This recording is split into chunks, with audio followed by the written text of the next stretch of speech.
Très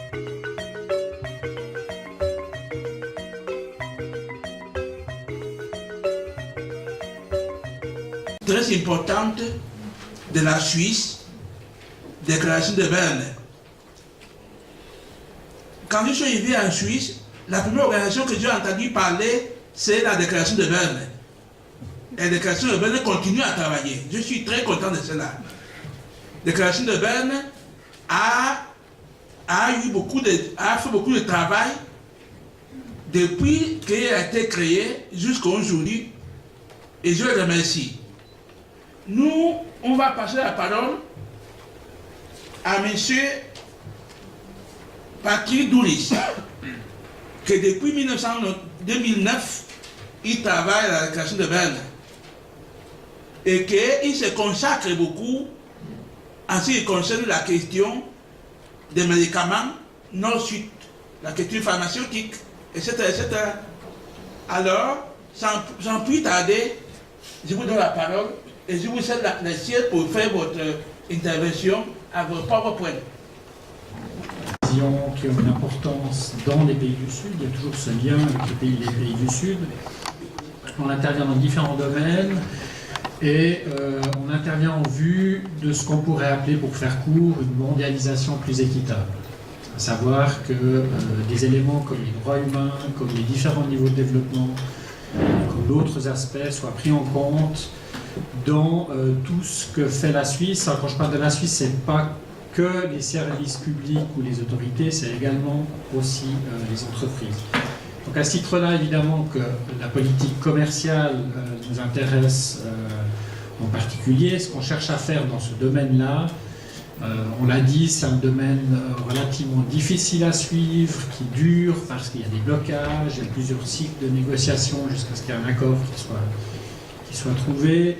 C'est difficile de se procurer des informations et on souhaiterait amener ces débats le plus possible sur la place publique et surtout mettre la Suisse devant ses responsabilités et chercher cette fameuse cohérence dont parlait Madame Salerno dans son introduction, à savoir la Suisse d'un côté a des projets de coopération de développement, une direction du développement et de la coopération qui vient en aide aux pays du Sud, et d'un autre côté, elle a d'autres offices qui négocient des aspects qui mettent en péril justement ce développement des pays du Sud. Donc c'est cette fameuse mise en cohérence qu'on cherche aussi à mettre en lumière, à confronter les différents acteurs face à leurs responsabilités.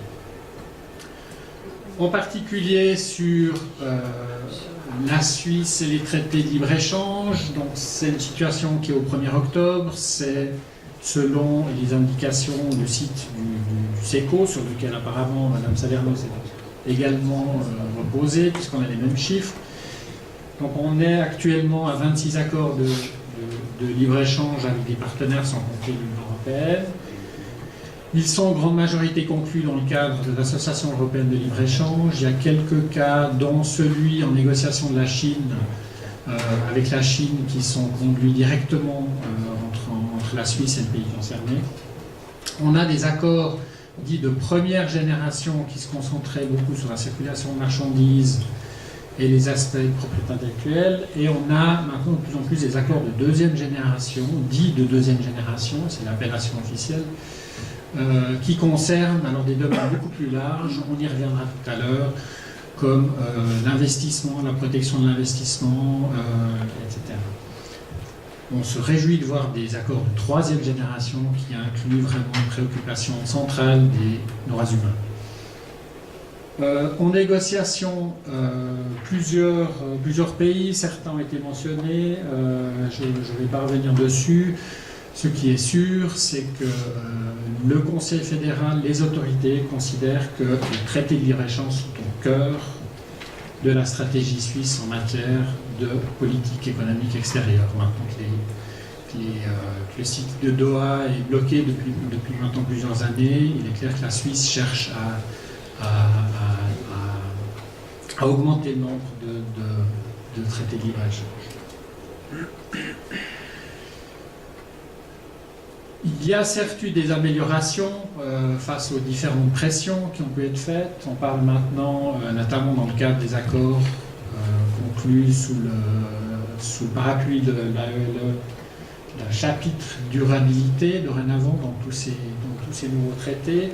Quand on parle de durabilité, on ne pense pas qu'à l'environnement, on pense aussi au droit du travail, on pense aussi à la cohérence entre ces accords négociés bilatéralement et d'autres accords internationaux déjà en vigueur. N'empêche que dans le dernier rapport du Conseil fédéral, qui n'est pas si vieux que ça a été débattu à la session de printemps du Parlement de cette année, aucune allusion à différentes choses qui pourtant avaient tenté de mettre en avant l'importance des droits humains, le fait que les droits humains doivent être pris en compte à toutes les étapes des négociations. On avait le comité des droits économiques, sociaux et culturels. Vous savez certainement, il y a un examen périodique des pays qui ont adopté le pacte international, dont la Suisse tardivement, mais l'a ratifié quand même.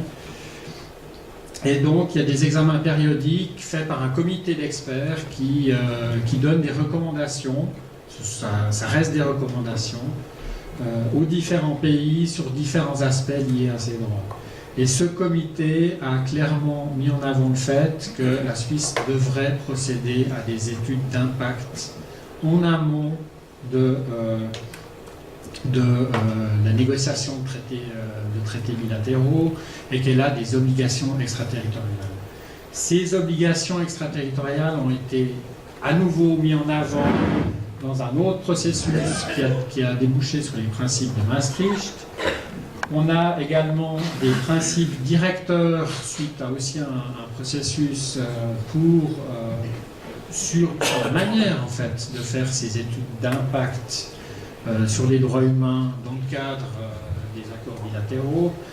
Et on a également un avis de droit du Centre suisse de compétences pour les droits humains qui a été mis en place assez récemment, qui aussi souligne les obligations, parfois en allant dire que ce sont des obligations légales, de prendre en compte ces aspects dans le cadre des traités de libre-échange. Aucune allusion à ces différentes initiatives dans le rapport du Conseil fédéral.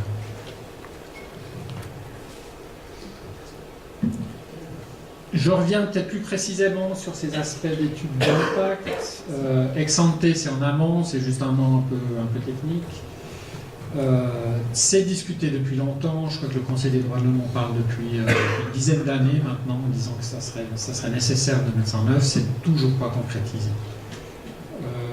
On n'adopte pas que des postures de dénonciation, on essaye aussi de voir comment est-ce qu'on peut faire avancer les choses.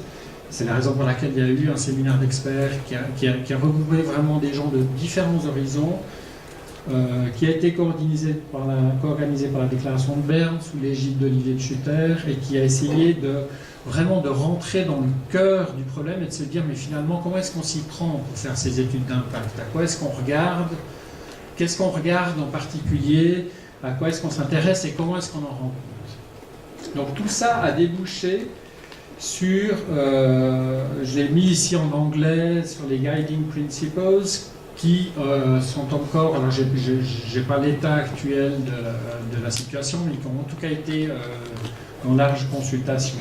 Donc les outils existent, ils sont certainement perfectibles, mais en tout cas il y a une bonne base qui existe.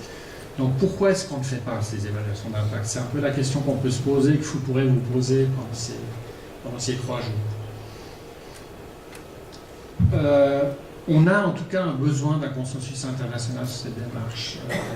On en a un peu marre de s'entendre dire oui, mais c'est compliqué, les méthodologies diffèrent, alors trouvons un accord et avançons comme ça. Je reviens peut-être à quelques problèmes spécifiques liés au traité de libre-échange. On a dans tous les traités de libre-échange, plus ou moins prononcé, mais il est effectivement présent partout, un chapitre consacré à la propriété intellectuelle.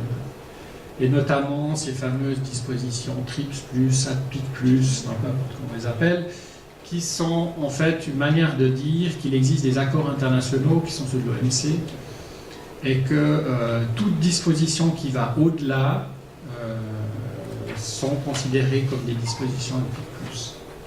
On a derrière tout ça des extensions de brevets, on a une mesure qui est fortement contestée sur un cas sur lequel je reviendrai tout de suite, ce qui est l'exclusivité des données. On a les mesures à la frontière qui sont une émanation directe, je pense que certains d'entre vous l'ont suivi, de toute cette polémique autour de l'accord commercial anti-contrefaçon ACTA.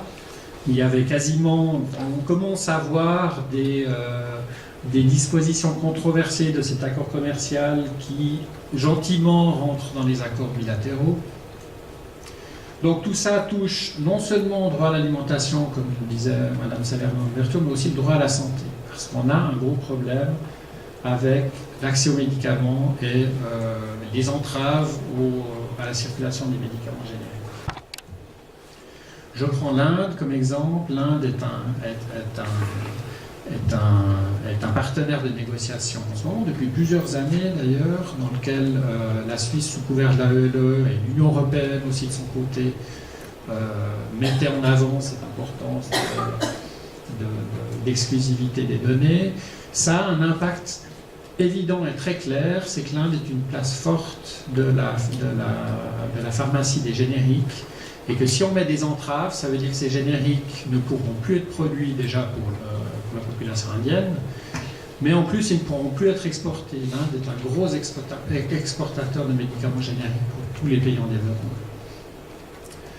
Un autre problème qui est lié à la propriété intellectuelle, donc c'est un peu du jargon, je ne vais pas rentrer dans les détails, mais je réponds volontiers aux questions là autour, c'est une condition qui est l'adhésion à l'UPOV. L'UPOV, c'est l'Union de protection des obtentions végétales, c'est une organisation intergouvernementale dont le siège est à Genève d'ailleurs, et qui vise, c'est une autre forme de propriété intellectuelle que les brevets tels qu'on les connaît, mais qui vise aussi à garantir des droits exclusifs de commercialisation.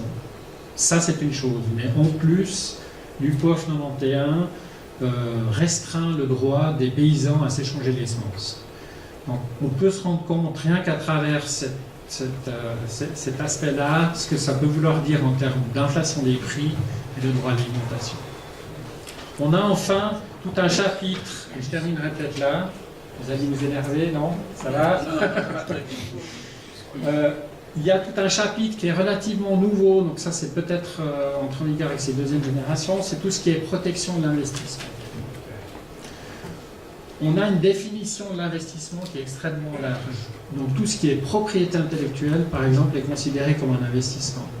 Donc si vous n'arrivez pas à blinder votre chapitre propriété intellectuelle suffisamment parce que vous avez un partenaire de négociation qui vous tient tête, vous avez toujours une possibilité de vous retourner sur un autre chapitre qui est celui sur l'investissement. Ça, c'est un aspect. On a tout un problème autour des mécanismes d'arbitrage. Ce chapitre sur les protections de l'investissement autoriserait des multinationales à poursuivre des États devant un tribunal international dont on ne sait pas vraiment comment il est constitué, comment il est supervisé. Donc en fait, elle arriverait à court-circuiter tout le circuit légal classique des pays. Donc ça, c'est une atteinte à la souveraineté. Ça donne un pouvoir surdimensionné des multinationales et on en arrive à des situations aussi incroyables qu'une compagnie américaine basée en Suisse, gros cigarettier, je ne mentionnerai pas le nom pour ne pas faire de la pub, poursuivent l'État de l'Uruguay devant un tribunal de la Banque mondiale, dont on ne sait pas quelle légitimité il a et quelle transparence il a, parce que le pays a décidé de mettre en place des mesures de santé publique de lutte contre le tabac.